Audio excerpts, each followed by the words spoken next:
우리가 읽은 본문은 바울의 신라와 함께 제2차 선교여행 출발하는 그런 내용입니다.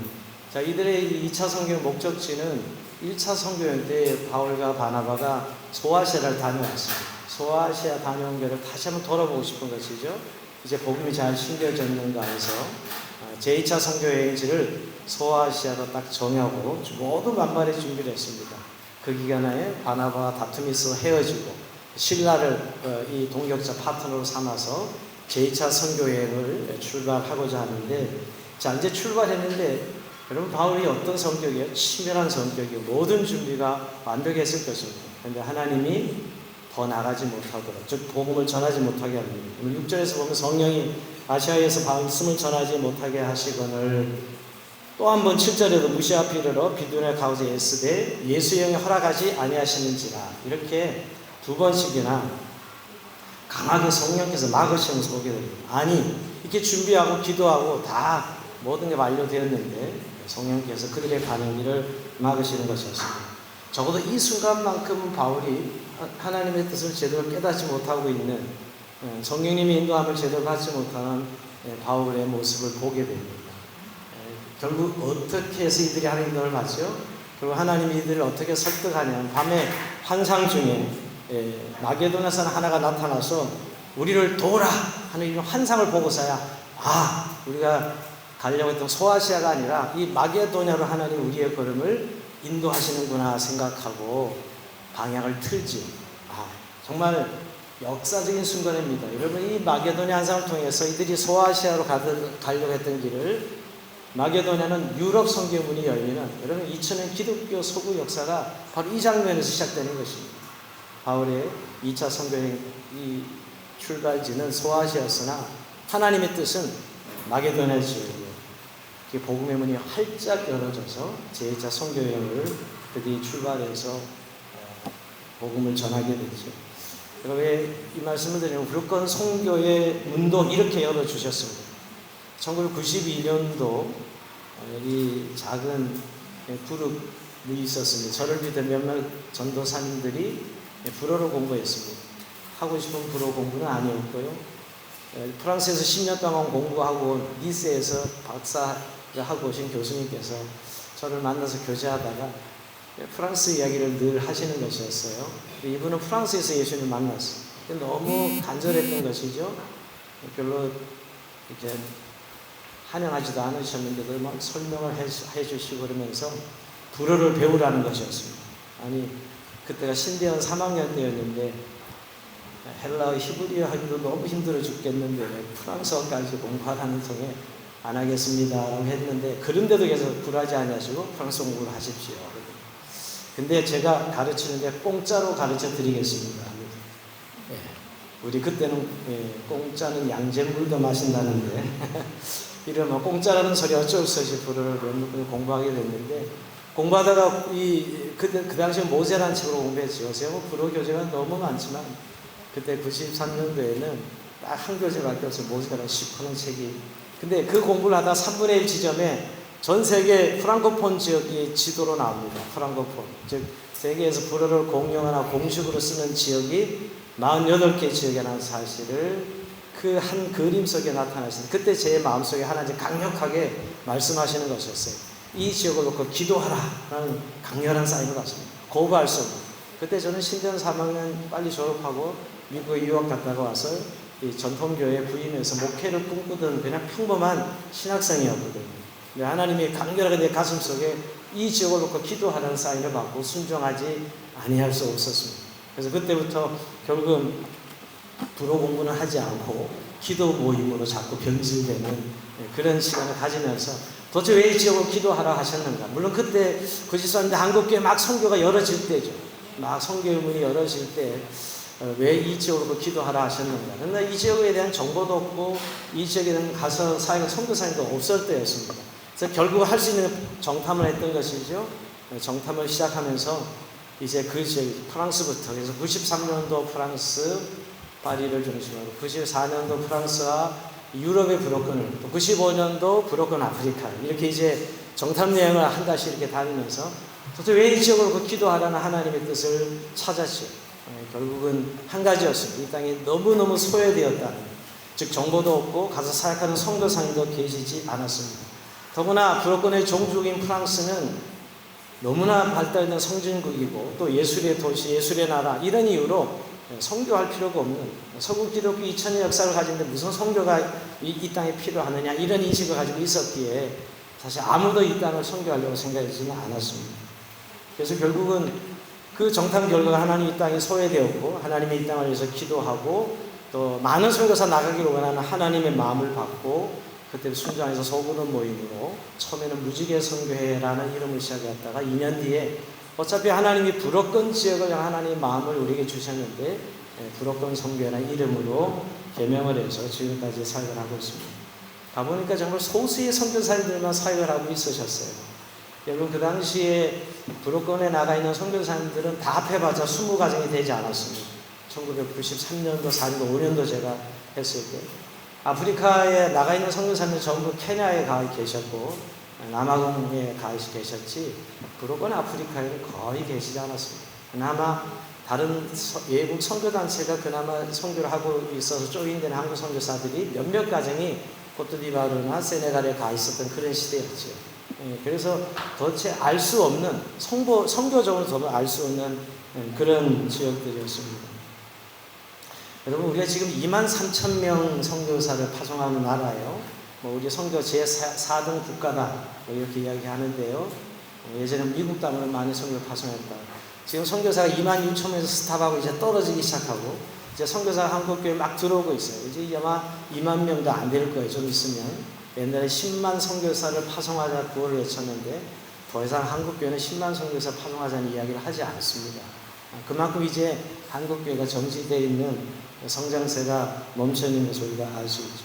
23,000명 중에 불어권에서 나가 사역하고 있는 선교사님 지금 350명 정도가 사역하고 있어요. 그 당시 제가 20가정 정도를 봤는데 통계를 해볼 때 지금은 한 350여 명이 사역하고 있습니다. 어휴 많이 하고 있네요. 그럴지 몰라도 그리고 우리나라에서 캄보디아 한 나라의 선교사 한 3,000명 가서 사역하고 있고요. 필리핀에도 한 2,000명 정도 가서 사역하고 있습니다. 그런 거에 비한다면 불어권 총통 다 48개 나라를 다 통틀어도 350명은 그야말로 너무너무 적은 선교사들이 나가서 사역하고 있는 지역입니다.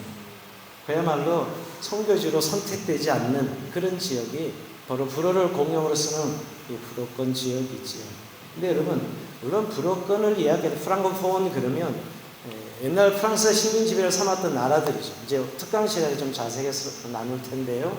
그게 한 세계 48개 나라가 되는데 여러분 유럽의 프랑스 비롯 한 4개 나라, 북아프리카의 7개 아랍 제국 중에 4개 나라, 마그렙 지역이 불어를 쓰는 나라들이고요. 아프리카 대륙에 23개 나라가 불어를 공유하고 공식으로 쓰고 있습니다. 그리고 영어권은 몇 나라 정도 될 것 같아요? 18개 나라가 영어권. 영어권보다 훨씬 불어권이 많은데도 불구하고 불어권은 거의 알려지지 않았습니다. 제가 처음에 시작할 때 아프리카 대륙 중에 나라 아는 나라 이름 대라 그러면 불어권을 대는 사람이 한 사람도 없었습니다. 지금이야 이렇게 세상이 글로벌 되면서 축구 때문에 토고란 나라가 알려지고 뭐 축구 때문에 세네갈이 알려지고 이러면서 겨우 한국 사람들이 아프리카 대륙에 영어권만 알다가 이제 불어권을 알게 된 계기가 되었지만 그 정도로 정말 이 불어권 아프리카가 23개 나라가 됐지만은 선교사가 가지 않고 알려지지 않은 나라죠. 여러분 선교적으로 저는 선교단에서 선교를 하는 사람으로서 왜 이렇게 불어권이 소외되어 있는가? 한마디로 프랑스 때문입니다. 프랑스가 이런 캐톨릭 국가죠. 전통적인. 지금도 종교를 여러분 캐톨릭 70%가 이야기하는데 사실은 그건 아주 거짓입니다. 여러분 여기 캐톨릭이 5% 한 10% 정도로 전 통계가 맞다고 생각하고 있고요. 캐톨릭 퍼센트지가요. 오히려 무슬림이 지금 한 아랍 사람들이 이주자들이 한 600만 정도 산다고 치면 거의 한 10%가 무슬림들이에요. 이슬람이 오히려 지금 더 이제 우위 종교로 아마 점령할 시대가 곧 눈앞에 있을 것이고요. 뭐 이건 점점 더 늘어나겠죠. 그러나 이게 프랑스라는 나라가 캐톨릭 전통적인 국가지만 복음적인 관점에서는 선교적 이런 관점에서는 그런 역할을 하지 못하는 나라이기 때문에 오히려 서구 2000년 기독교에서 가지고 있다는 이런 이유 때문에 그게 복음이 뭐 필요하느냐, 그게 무슨 선교가 필요하느냐 이렇게 생각하고 있는 것이지. 게다가 이런 프랑스 사람은 역사적으로 보면 여러분 프랑스의 개신교 유고노들이 있잖아요. 유고노들이 핍박받고 박해받고 이 땅에 살지 못해서 추방당하고 이런 땅이 영적으로 정말 많은 개신교들 피를 흘린 땅이 바로 이 프랑스 땅이라는 걸 알고 계시죠. 그런 영적 의미가 프랑스가 불어권의 우린 종주국이라고 그러고요. 파리가 불어권의 관문이다 그렇게 합니다. 그래서 저는 프랑스에 정말 불어권 성교 교두부를 세워서 전 세계 이 앞바다가 여러분 아프리카 대륙의 앞마당에 있는 것이죠. 여러분 이게 프랑스에 사시면서 아프리카 대륙을 바르게 보십니까? 바로 앞바다에 앞마당에 있는 것이죠. 근데도 별 관심이 없습니다. 어떻게 선교적인 시야를 열지 않으면 사실은 잘 보지 못하는 것이죠. 이 사실 프랑스라는 영향 때문에 만약 프랑스가 복음적인 나라였다면 불어권이 다 복음화될 거죠. 여러분 영국도 식민지를 그렇게 많이 삼았지만은 영국은 그래도 복음이 있었던 나라죠. 여러분 우리가 영국, 독일, 프랑스 이 유럽의 세 개 나라를 똑같은 어떤 상황을 보는 분들이 참 많은데 영국과 독일은 부흥을 경험한 나라고요. 프랑스는 부흥을 경험하지 못한 나라죠. 프랑스는 여러분 좋은 깔뱅이 여기 출신 아니에요, 그죠? 여기 프랑스 사람들로 이 땅에서 부흥을 이루지 못하고 스위스로 망명해서 그 땅에서 이 종교 개혁을 단행한 그런 역사를 본다면 이 땅이 얼마나 영적 척박한 땅이라서 알 수가 있어요. 그래서 사실은 이 프랑코폰에 즉 불어권 지역의 선교사가 잘 가지 않는 이유는 결국 이 종주국 프랑스의 영적 연행이 가장 큽니다. 또 하나 가장 중요한 이유 때문에 불어라는 이 공용, 프랑스어라는 공용어 때문에. 그 불어가 공용어죠. 영어도 공용어니까 배워야 되는 언어입니다. 여기 와서 산다고 불어가 되는 건 아니지. 배워야 되는 언어. 선교사들의 언어는 영어가 선교사들의 언어인데 영어 하는 것도 한국 선교사 너무너무 힘들어 죽겠는데 불어까지 해야 되는 이런 상황에서 선교지로 선택될 수가 없습니다. 그렇죠? 그래서 근데 선교지로 선택되기 그 불어라는 공용어 때문에 그랬는데 아프리카에 한번 단기 선교 갔다 오면 아프리카에 하면 공용어가 즉 공용어라 그러면 오피셜 랭귀지는 학교에서 배우는 언어가 되고요. 국가에서 행정 언어가 불어죠. 근데 가서 사람들을 만나면 전부 종족어를 씁니다. 그죠? 뭐 여기 북아프리카 아랍어를 데레자를 쓰고 중부 아프리카, 불어권 아프리카 가면 다 자기 주요 종족의 종족 언어를 씁니다. 야, 또 가서 가면 종족을 해야 되네. 이런 스트레스 때문에 선교지가 전혀 선택되지 않습니다. 그래서 우리 늘 아시아 쪽에만 선교사를 파송하고 선교비가 또 얼마나 많이 들어요. 아시아는 그 당시 한 1000불이면 선교사들 파송해서 충분히 사역을 감당할 수 있는데 그 당시에만 해도 이게 2000유로 이상이 되어야만 불어권에 사역할 수 있거든요. 그냥 한국교회에서 사실은 이게 선교지를 이렇게 비교해보면 파송할 수 없는 지역이 바로 이 불어권 지역이라는 것을 알 수가 있습니다. 근데 여러분 이 선교지가 근데 선교를 안 해도 되는 지역이냐? 아니죠. 그러면 하나님의 마음은 모든 민족 모든 종족의 복음이 증거돼야 그제야 끝이 오는 것이 하나님의 나라의 완성이 마지막 땅끝까지 이르러 증인되라 하신 것은 하나님의 나라의 완성의 전략이에요. 전략. 예수님께서 다시 오시면 하시면서 제자들에게 분부한 이 지상명령은 하나님 나라가 완성되는 이 마지막 모습은 결국 모든 종족 모든 민족에게 복음이 증거되어야 되기 때문에 우리가 선교를 가성비를 따지고 효율성을 따지는 건 선교가 되지 않습니다. 여러분 하나님의 선교는 여러분 약자를 향한 하나님의 공의의 마음의 기초를 두고 있습니다. 여러분 구약에 보면 구약의 하나님의 공의는 어떻게 나타나죠? 고와 가보와 객들을 향한 하나님의 사랑이 있습니다. 그들을 구워주는 것은 내게 구워주는 것이 이렇게 말씀하고 계시죠. 공평은 다 똑같은 게 공평이 아니고 하나님의 약자를 향한 마음이 있습니다. 마찬가지입니다. 선교도 여러분 주님의 나라 이 땅에 다시 오려면 모든 민족 모든 종족에게 이 복음이 증거되어야 그제야 끝이 오리라는 마태복음 24장 14절의 말씀이 성취되려면 선교는 가성비를 따지고 효율성을 따지는 것이 아니라 아직도 복음이 증거되지 않은 지역으로 아직도 복음을 듣지 못한 사람에게로 가는 것이 선교입니다. 그래서 더 이상 우리 옛날에는 뼈를 묻는 선교를 강조했습니다. 어느 지역 가서 뼈를 묻어야 된다. 이제 그런 선교는 옛날 이야기예요. 아직도 복음을 듣지 못한 지역과 사람들에게로 가야 되는 것입니다. 그런 면에서 불어권은 정말 하나님이 바라보시는 선교의 땅입니다. 왜냐하면 불어권 이 48개 나라 지역에는 무려 미전도 종족이 800여 개나 미전도 종족이 여기 살고 있습니다. 특히 사하라 사헬 지대는 많은 미전도 종족들이 숨어 있습니다. 북아프리카 말할 것도 없고요, 여러분. 그리고 이런 프랑스 땅도 무슬림화가 되면서 여러분 복음화율이 여기서 1%에서 2%까지 보는 분들이 있어요. 프랑스 개신교 복음화율을요. 근데 그 복음화율이 높아진 것은 여기서 프랑스인들 본토 백인들이 여기 신앙을 받아들여서 복음을 받아서 올라간 게 아니라 전부 이주자들이 와서 여기서 신앙생활을 하는 것 때문에 복음이 올라가고 있는 것이에요. 여러분, 프랑스가 개신교가 부흥되고 있다는 뉴스를 가끔 접하죠. 그 부흥에 주도하는 사람들은 더 아프리카 사람들이 이주해서 여기서 그렇게 사실은 교회가 부흥하고 있는 모습이지, 백인들이, 프랑스인들이 부흥되고 있는 것은 아니죠. 그만큼 이 땅에 800여 개 미전도 종교 숨어 있다는 거예요. 여러분, 북아프리카는 전부 4개 나라 부록권이 다 무슬림 나라들이고요. 그렇죠? 또 프랑스가 자꾸 이런 북아프리카 이주자들이 옮겨와서 계속 이 무슬림화가 이루어지고 있는 그런 땅이죠. 그런 의미로 선교적 관점에서 본다면 이 땅은 그냥 포기할 땅이 아닙니다. 그냥 내버려둘 땅이 아니라는 것입니다. 근데 여러분, 우리가 무슬림 그러면 북아프리카만 무슬림인 줄 아시죠? 이슬람이? 이 부록권 아프리카, 즉 사하라 지역에 있는 이 부록권 아프리카가 무슬림이 몇 퍼센트 정도 될 것 같습니까?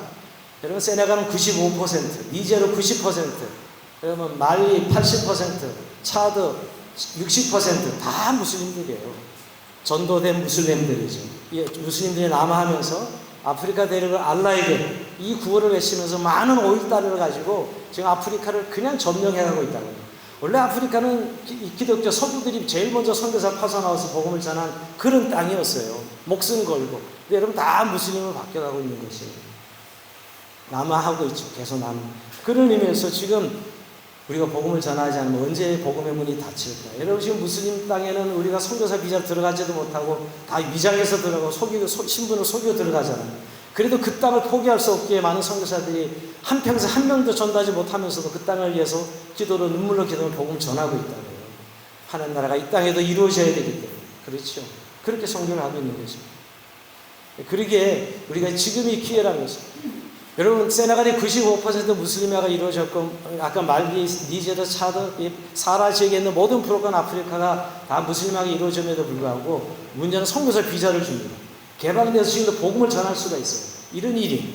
이런 무슬림 나라는 아무 선교사 비자로 들어갈 수 없는데도 불구하고 이런 나라들은 지금 개방하고 있다고. 왜냐고요? 경제적인 이유 때문이죠. 선교사들이 가져오는 경제적인 이유 때문에 문을 열고 있는데 언제 이들이 문을 닫을지 모릅니다.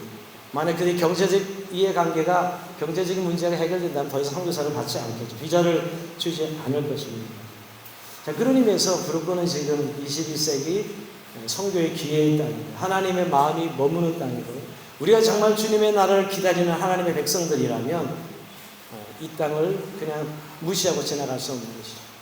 여러분은 지금 그 부록권의 종주 프랑스 땅에 살고 계신다는 사실, 그리고 왜 여기에 여러분 살고 계십니까? 여러 가지 이유가 있겠죠. 유학하러 오신 분도 계시고, 또 여기 주재원으로 오신 분도 계시고, 여러 가지 이유로 이 땅에 왔지만, 우리가 하나님의 주권의 관점에서 본다면 여러분이 이 땅에 오신 이유, 여기에 사는 이유가 분명히 선교적 부르심이 있다는 사실, 이거를 아니다 할 분은 한 분도 없을 것이죠. 우리가 하나님 나라 백성이 되고, 하나님 백성이 되었으면, 우리가 복음으로 하나님 백성이 됐을 그 다음에 우리에게 반드시 부르심이라는 게 있습니다. 그렇죠? 이 부르심이야말로 선교적 부르심이죠. 여러분, 지상명령, 우리가 오늘 마태복음 28장 19절에 보면 너희는 가서 모든 족속으로 모든 민족을 제자를 삼아 아버지 아들과 성령의 이름으로 세례를 베풀고 내가 너희에게 분부한 모든 것을 가르쳐 지키게 하라. 이 말씀이야말로 특별한 선교사들에게만, 특별한 선교단체에게만, 특별히 선교 많이 하는 교회에게만 주신 명령일까요? 모든 지상의 교회, 주님이 적어도 모든 구속사역을 완성하시고 십자가에 죽으시고 부활하시고 모든 구속사역을 완성하시고 이제 제자들에게 이 지상면 하나님 나라의 복음을 주면서 이 복음을 땅끝까지를 전하여서 하나님 나라가 완성될 때 그때 내가 다시 오마 라고 말씀하신 하나님 나라의 완성. 물론 2000년이 지나서 왜 이렇게 긴가요 할지 모르지만 주님의 그 세계 복음화의 전력은 지금도 여전히 동일한 구조 속에 살아가고 있는 거예요. 적어도 우리가 예수 그리스도의 이름을 주로 믿고 그리스도인이 되었다면, 하나님의 백성이 되었다면 이 부르심이야말로 우리는 특별한 선교사들에게만, 특별한 몇 사람들이 주어진 것이 아니라 우리 모두에게, 그래서 우리 모든 그리스도인들은 요즘 용어로 바꾸는 선교적 삶을 사는 것은 너무나 당연한 것이고 우리 모든 교회는 선교적 교회가 되는 것이에요. 그래서 여러분, 왜 하나님 나라를 이 땅에서 이 몽펠리에 예산을 신앙생활을 하게 했는가? 저 역시 마찬가지 그 질문에 그 부름에 응답하여 오늘 여기 있는 것이 이 불권 제거를 늘 선교하는 일에 하나님 앞에 헌신하는 것이죠. 선교 그러면 아직도 선교사들이 가서 하는 행위, 그런 선교사들이 하는 활동을 선교라고 생각하고 있다면 빨리 그런 시각부터 빨리 수정을 해야 돼요. 여러분 이 교회의 탄생은 선교의 결과입니다. 그럼 선교 없이 결과는 탄생할 수 없습니다. 봉별 예사랑 교회도 역시 선교의 결과죠. 모든 지상의 교회는 선교의 결과입니다.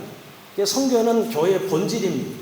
물론 교회가 구제도 하고 선교도 하고 신방도 하고 설교도 하고 성경 공부도 모든 걸 다 하지만 결국 교회의 본질이 선교라는 것이죠. 왜? 선교의 결과로 주님이 제자들에게 하신 이 지상 명령을 순종한 오늘 교회 성도들을 통해서 2000년 동안 이 땅에 지금까지 저와 여러분에게까지 복음이 증거되어지고 하나님 나라 백성이 되어 있었다는 것이죠. 그래서 여러분 우리가 사도행전 1장에 보면 하나님의 나라를 다신 제자들이 설명하면서 오늘 예수님께서 하나님 나라를 이야기합니다. 왜냐하면 하나님의 나라를 예수님이 이 땅에서 가르치셨고 공생의 3년 동안 하나님 나라를 위해서 그 하나님 나라 백성들을 위해서 자신 십자가에 죽으시고 부활하신 것이에요. 예수님의 모든 메시지는 다 하나님의 나라죠. 그리고 우리가 믿는 복음이 하나님 나라 복음이에요. 우리가 이 교회가 결국 하나님 나라를 전해서 하나님 나라 백성 되게 하고 하나님의 통치를 받게 하는 이게 놀라운 구원의 역사가 바로 하나님의 나라 백성들인 것이죠. 그래서 여러분 그러고 나신 다음에 내가 너에게 성령이 임하시면 내가 권능을 받고 땅끝까지로 내 증인이 되리라 그렇게 제자들에게 명령하시죠. 그래서 그냥 이 지상 명령을 선교적 삶을 명하신 것이 아니라 성령이 임할 텐데 성령을 받으면 모두가 내 증인이 되리라. 모든 그리스도인이 성령에 내주하시잖아요. 여러분 예수를 어떻게 믿게 되었어요? 성령께서 내게 내주하셔서 복음을 받아들이게 된 것이죠. 우리 모두가 예수님이 그때 가시적으로 그때 2000년 전에는 육체로 계셨지만 이제 영이신 예수 그리스도 우리 안에 계셔서 우리에게 하나님 나라를 꿈꾸게 하시고 하나님 나라를 일하게 하시는 분이 성령님이십니다. 여러분 사도행전 1장 2장 열고 성령이 임하면 모두가 그 다음 이루어지는 일들은 성령을 따라 그들이 순종하는 걸음입니다. 선교는 그런 면에서 우리의 작품이나 우리의 사업이 아닙니다. 하나님의 선교죠. 미시오데이 그렇게 늘 여러분 자주 들으실 텐데 하나님의 선교는 하나님이 주도하고 인류 구속의 역사를 하나님이 이끌고 가시는데 그 당신 믿는 자신의 백성들과 이 교회들을 부르시고 참여시키셔서 그 일들을 하게 하시는 것입니다. 그리고 우리가 지역에서 목양을 받고 이런 이 일들이 결국은 하나님의 나라를 백성을 우리를 부르셔서 우리가 온전한 그리스도로 세워질 때 우리 안에 있는 복음은 우리 스스로에 머물 수 없는 겁니다. 여러분 내가 가진 복음이 진짜인지 가짜인지 확인해 보려면 나를 통해서 복음이 흘러간다면 그건 진짜 복음이지만 나를 통해서 복음이 흘러가고 있지 않다면 그것은 진짜 복음이 아니라 가짜 복음일 것이에요. 왜냐하면 선교적 DNA가 이미 하나님 나라의 복음 속에 담겨져 있기 때문에 오늘 제자들에게 마지막 명령 우리가 사도행전의 그 말씀이죠.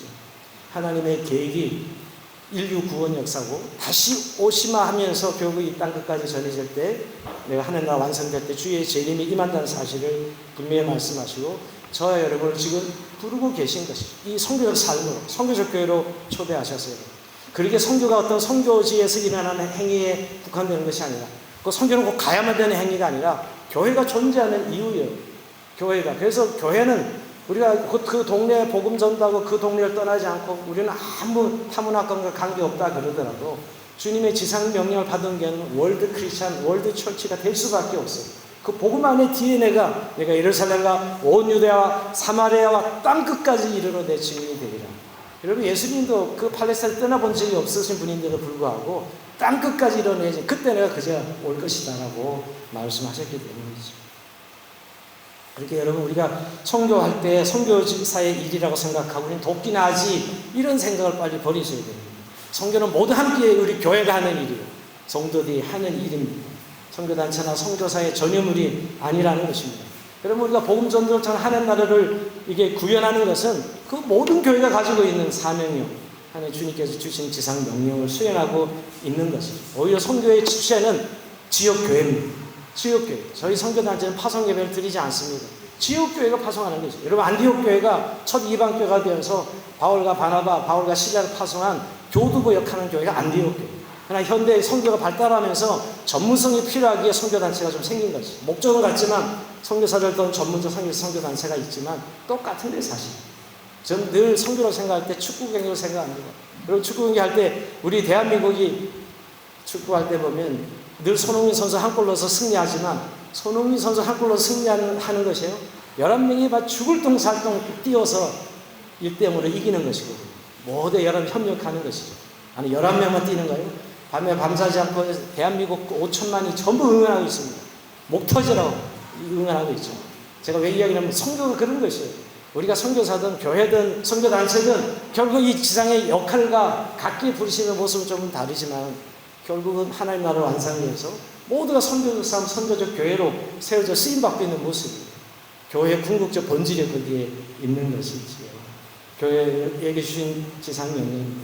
그래서 여러분, 우리가 선교사를 돕는다 표현하면 선교하는 것입니다. 여러분, 선교사를 물질로 돕는다, 여러분 물질로 선교를 하고 계신 것이지. 여러분 선교사를 위해 기도합니다. 여러분 기도를 지금 선교하고 계신 것이에요. 여러분 선교의 가장 시간이 이제 돼서 마무리를 하려고 하는 그런 시기가 딱 되는데 벌써 30분이 넘은 것 같습니다. 시계가 보이네요. 여러분, 정말 여러분의 선교의 삶이 내가 선교지에 나가야 안 나가야 되냐. 우리 한국교회는 늘 이렇게 이 기준이 선교사가 되냐 안 되냐, 또는 뭐 특별한 선교에 관련 일을 해야 되느냐 안 해야 되느냐에 어떤 이런 기준들이 세워진 것 같아요. 선교를 이벤트로 배워서도, 선교를 어떤 교회 행사로 배워서, 교회 본질로 선교를 배우지 아니하고, 교회 존재 목적이 선교의 목적으로 보지 아니하고 교회를 생각하고 있기 때문에 그런데요. 여러분 직접 다 그렇게 여러분 선교하는 게, 즉 선교에 대한 부르신 이 손님 의식이죠. 이거는 선교사들이 하는 거, 담임 목사님이 열심히 하시면 되고, 뭐 그렇게 생각하고 있으니까 늘 여기에 대해서 자신들은 부담을 가지지 않고 그냥 신앙생활을 하고 있기 때문에. 근데 여러분, 어떻게 그러면 이 척박한 땅 부르권 프랑스에 사시면서 선교에 참여할 수 있느냐? 저는 늘 그런 이야기를 합니다. 선교는 하나님이 하십니다. 저는 부르권 땅에 선교사가 없어서 늘 괴로운 마음, 안타까운 마음을 가지지만, 그러나 마음에 늘 뿌듯하고 마음에 염려하지 않는 것은 하나님이 직접 선교하십니다. 선교사들이 없는 지역에는 하나님이 직접 가서 선교하십니다. 여러분 믿으십니까? 중국에 여러분, 중국의 문화혁명이 일어나고 선교의 문이 완전히 닫혔어요. 교회는 다 때려부시고 선교사 다 내쫓았어. 드디어 중국 교회는 이제 문을 닫았다. 이렇게 되잖아요. 20년 만에 개방을 했을 때, 문을 열었을 때 과연 중국의 성교가 어떤 현상으로 나타나죠? 무려 1억 명이라는 중국의 지하 교인들이 있었어요. 도대체 그걸 어떻게 설명할까요? 선교사 다 추방되고 교회 다 때려부시고 했는데 어떻게 설명할까요? 하나님이 하신 것이지. 하나님이 어떻게 하셨습니까? 하나님이 하시긴 하지만 오늘 우리의 중보기도, 우리의 기도를 통해 일하시는 하나님이라는 사실을 기억하시기 바랍니다. 먼저 선교는 정말 기도로 하는 것이에요. 중보기도로. 그래서 무릎 선교사 운동, 사실 부르권 지역은 저는 선교사 가게 파송에 지금 처음에 한 5년 동안은 무릎 선교사 단체였어요. 무릎으로 골방에서 저 선교지에 포탄을 쏘아주는 그런 역할을 하는 그런 선교단체였어요. 그러다 97년도에 양선 선교사 차대에 파송됨으로 그때서 미션 에이전시가 됐어요. 부르권 지역에 포탄을 쏴주는 그런 선교단체다. 여러분 기도 그러면 내 원한을 아뢰는 것이 기도입니까? 예, 그것도 기도이죠. 하나님 아버지에게 자기 것을 구하는. 그러나 여러분 오늘 에레미야서를 보면 하나님이 에레미야가 이방 나라를 위해서 여러분 명령할 때마다 그대로 이방 나라를 때려 부시죠. 그 에레미야의 기도를 통해서 그렇게 일하시는 하나님이시고 우리의 기도를 참여시키시죠. 그리고 요한계시록에 보면 하나님이 막 인대적 나팔재앙 이런 재앙이 떨어질 때마다 금대접이 하늘 땅에서 하늘 올라갑니다. 올라갈 때 그 대접이 쏟아질 때 하나님이 심판을 선언하시고 대접재앙, 나팔재앙이 열리죠. 무슨 이야기냐면 하나님이 스스로 모든 구속기사를 진행하시지만 오늘 이 지상의 성도들의 기도를 통해서 우리를 참여시키시고 우리와 함께 일하시는 하나님이라는 사실입니다. 하나님이 일하시는데 오늘 자신의 백성들을 참여시키시는 것입니다. 근데 그 참여는 제일 첫 번째 방법은 바로 기도입니다. 여러분 기도나 하지가 아니고 기도는 강력한 성교에 대한 무기요. 선교지를 사단의 것을 무너뜨리는 것이 기도예요. 선교사들이 일할 수 있는 또 기도. 우리 선교에서 늘 선교사 한 명이 파송될 때 100명의 중보자를 만들지 않으면 파송할 수 없습니다. 제가 늘 하는 이야기. 적어도 당신의 기도 제목이 뜨면 적어도 100명 정도가 즉각 기도할 수 있는 정도의 그런 무릎 선교사들이 견고한 이 진을 만들고 나가셔야 됩니다. 그런 얘기입니다. 여러분 기도가 선교의 가장 중요한 거죠. 그래서 우리가 선교사가 가지 않는 지역, 여러분 무슬림 선교사가 못 가죠. 여러분 사실은 다 위장해서 선교 사역을 하고 있지만 여러분 그 선교사님들이 요새 이런 보고가 있습니다. 무슬림들이 선교사 집을 찾아 문을 두드려요. 내가 꿈을 꿨는데 당신을 찾아가서 이야기를 들으라고 했다. 이런 보고가 심심찮게 지금 올라오고 있어요. 그러면 그게 선교사가 선교한 거예요? 아니에요. 하나님이 하십니다. 저는 늘 저희 23억의 무슬림들을 하나 어떻게 할 것입니까? 무슨 전략으로서 무슬림들을 죽게도 돌아오게 할 수 있습니까? 늘 중보 손을 들고 기도하죠. 하나님이 하신다고 늘 말씀하죠. 근데 그 하나님이 하시는 성도에 오늘 우리가 쓰임받는 가장 중요한 것은 바로 무릎으로 중보기도. 근데 여러분 그냥 기도가 아니라 묵상하는 그런 차원이 아니라 그 땅의 상황과 그 땅의 선교적 필요를 보고 손을 들고 하나님 앞에 기도하는 무릎 선교사를 통해서 하나님이 일하시는 것이. 여러분 비행기 티켓도 필요 없고요. 여러분 거기에 가서 그 사역도 필요 없습니다. 골방만 들어가면 그 땅에서 얼마든지 중방을 선교할 수 있다는 것이. 여러분 이 땅에 여러분 필요를 보지 않습니까? 영적인 이 무너진 땅을 영적으로 보면 여러분 이 땅을 놓고 우리가 그 땅을 하나님 앞에 신원하고 올려드릴 때 하나님이 그 땅에 가서 일을 하신다는 사실. 그게 진정한 선교사들. 정말 이 땅을 하나님 부름받은 선교사들이 모습. 그리고 여러분의 또 한 가지 삶의 일터에서 그 현장 속에서 선한 영향력으로 정말 그리스도의 현존을 드러내는 증인이 되는 삶이 바로 선교사죠. 게다가 여러분 이제는 더 이상 선교지가 따로 없습니다. 선교지 피선교지. 한국이 선교지입니다. 한국의 청소년들이 완전히 선교지. 2%도 안 된다고 하는 3%도 안 된다는 우리 자녀 세대들이 더 이상 교회 다니지 않습니다. 선교지죠. 선교지. 더 이상 이제 가라 성령, 가라 오고가 이제 더 이상 나뉘어지지 않는 그런 시대가 오늘 우리가 살아가고 있습니다. 즉 여러분의 삶에 대해 직장으로 직업으로 또 여러분의 어떤 사업장에서 여러분들이 가진 선한 영향력으로 그리스도를 드러내는 삶이야말로 일터 선교사인 거죠. 강력한 선교사입니다. 여러분 사람들은 우리의 복음을 듣고 예수 믿지 않습니다. 그들은 그렇다면 이미 예수 믿는 사람이겠죠. 듣고 믿는 사람이 이미 다 복음 믿고 있는 사람들이죠. 그들은 봐야만 됩니다. 하나님을 보여줘야 되는 거지. 그 본다는 게 어떤 것이? 너희가 세상의 빛과 소금이라 하신 이유가 바로 그 때문이지. 우리의 삶의 이유가 저 사람이 왜 저렇게 살지? 왜 손해를 보지? 왜 낮은 자리에 가서 섬기지? 여러분 그거야말로 정말 하나님을 보여주는 그리스도를 보여주는 그게 선한 영향력이죠. 그런 모습 속에 우리 강력한 선교사의 삶을 살아갈 수 있다는 사실을 기억하시고 그리고 교회가 이제 하나님께서 각자의 교회 속에 어떤 지역과 어떤 선교의 방법을 통해서 부르십니다. 사실 여러분 몽벨리에 있는 교회는 몽벨리 지역을 향해서 분명히 부르시고 계시고 그래서 이 땅에 필요한 선교적 필요들을 보게 하시고 그래서 한 사람부터 중보기도 시작해서 또 그래서 한 사람이 또 단기팀으로 파송하는 그런 한 사람 한 사람의 작은 섬김부터 시작하면서 선교의 문을 주님이 열어주신 걸 보게 됩니다. 여러분 이 남쪽에 있는 남프랑스는 지금 아랍 사람들이 점령해서 여기가 북아프리카인가 하는 그런 이야기를 듣고 있지 않습니까? 여러분 선교사들이 그렇게 그 땅에 들어가서 너무너무 힘들게 살아가는데 여기 찾아온 아랍 사람들에게 복음의 접촉점을 가지는 황금의 기회죠. 그 땅 들어가서 그 한 사람의 복음을 전하면 얼마나 수고를 해야 되는데 여기 있는 사람들에게 우리 이주자들에게 복음을 전할 수 있는 기회가 얼마나 열어져 있죠. 오히려 여기서 다 친척들이나 이 형제들이 부모들 다 관계되어 있습니다. 북아프리카 가보면 프랑스에 적어도 뭐 형제가 한 사람 정도는 다 있더라고요. 근데 여러분 여기서 그런 복음을 들을 수 있는 기회가 있다면 우리가 그렇게 힘들게 보안 지역에 가서 선교를 할 수 있는 그런 부분도 얼마나 많이 효과 있게 선교를 할 수 있겠습니까? 말씀을 마치려고 합니다. 여러분 우리에게 주신 선교적 상과 선교적 교회는 특별한 사람들의 부르심이 아니라 우리 모두를 향한 하나님의 부르심이라는 것을 기억하시고 그 부르심을 우리가 순종하는 삶이 하나님을 기쁘시게 되고 정말 우리가 이 땅 가운데 살아가는 삶의 이유지. 우리가 부르심이라는 것에 우리의 삶의 이유가 있습니다. 내가 생존해서 살아가는 것 같지만 그래서 자식 키우고 그래서 집 한 칸 마련하고 이런 삶이 내 삶의 생존의 삶으로 나타나지만 그 이면에 하나님의 뜻은 그 삶을 통해서 하나님의 주권이 이루어지는 하나님의 계획이 여러분 삶 가운데 이루어지는 삶을 바로 원하시고 부르시고 계시다는 것입니다. 지금은 옛날과 달리 코로나가 거치면서 완전히 선교의 패러다임이 총체적 선교 시대가 됐어요. 전인적 선교 시대가 됐어요. 어디서 하고 어디서 못하고 시대가 아닙니다. 우리 모두 어디서나 언제 어디서나 이제 선교가 가능한 시대. 노트북 하나면 여러분 모든 방송국이 만들어지고 노트북 하나면 모든 선교지의 이 간문 역할을 할 수 있는 본부 역할을 할 수 있는 그런 시대가 되었어요. 저는 늘 콘텐츠 하나 잘 누가 하나 만들어서 전 세계 유튜브를 전부 보고 있는데 복음이 정말 멋있는 콘텐츠 하나 만들어서 전 세계 사람들의 마음을 녹일 수 있다면 이런 꿈을 꾸고 옛날에 생각도 못하는 전략이죠. 모든 아프리카 젊은이들 지금 가보면 여러분 아프리카에 갔다 오시면 아시겠지만 아프리카 신발도 안 신고 뭐 그런 소리 헛소리 하시는데 신발 안 신는 아프리카 사람이 어디 있습니까? 다 유튜브 들고 있어요. 그래서 아프리카 도시의 젊은이들 그래서 와이파이 공짜로 되는 벽바닥에 붙어가지고 다 유튜브 보고 있다고. 근데 그런 젊은이들이 유튜버고 있는데 정말 유튜버 안에 제대로 된 말의 복음의 콘텐츠가 전달될 수 있다면 그들의 마음을 열 수 있지 않을까. 제가 왜 성교가 그만큼 지금 완전히 총체적 성교 시대가 되었다. 옛날 성교 방법은 우리가 늘 30년 전에 그렇게 저 먼 아프리카에 가가지고 뭐 뼈를 묻고 교회를 개척하고 그런 성교 시대가 아니에요.